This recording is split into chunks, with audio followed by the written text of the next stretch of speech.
Hi guys! Ngayon ituturo ko sa iyo paano mag-transfer ng credit wallet sa ibang Livegood account. Tanong ano ang credit wallet? Ang credit wallet ay dito lahat na pupunta ang lahat ng kinita mo sa Livegood. Ang sabi, you currently have $10.05 in your account. Yan ang gagawin nating halimbawa mamaya. Ngayon punta na tayo sa dashboard ni Arjen Policios na ating papasahan ng $10.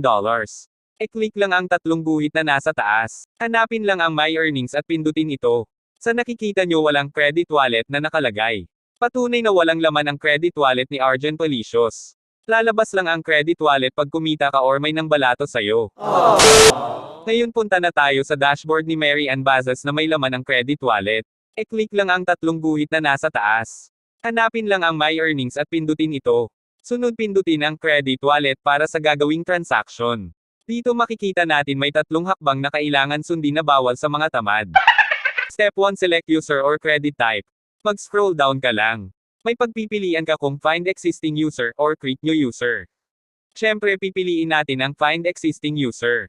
Input the user ID or username of the account you would like to credit.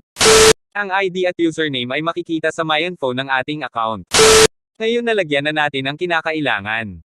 Tignan ang choose credit type at i-click ang baba nito. Piliin lamang ang transfer credit. Tapos i-click lang ang continue. Step 2, credit transfer. Enter the amount you wish to credit.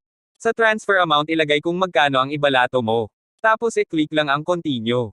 Step 3, confirmation. Ito ay review lang ng ating details kung tama ang pinaggagawa natin sa buhay. Kung wala ka naman nakikitang mali dahil feeling mo perpekto ka, i-click lang ang issue credit. Are you sure you want to issue credit to this account? I-click lang ang OK.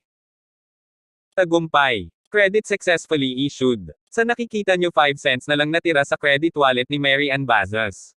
E-click lang ang continue. Ngayon balikan natin ang account ni Arjen Policios kung nandun na ba ang $10. E-click lang ang tatlong guhit na nasa taas. Hanapin lang ang My Earnings at pindutin ito. Ngayon meron ng lumabas na credit wallet kasi nagkalaman na ito. Pindutin ang credit wallet kung andyan ba ang $10 na biniraot niya. Tagumpay. You currently have $10 in your account. Ganun lang kasimple mamburaot ng kinita ng iba.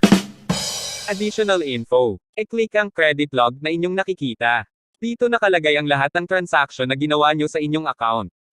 Para sa ibang mga tips at tutorial, utang na loob paki-subscribe ng ating munting channel at i-on ang notification bell para lagi kang updated sa susunod na video. Nasa description ang link paano gumawa ng account. Maraming salamat.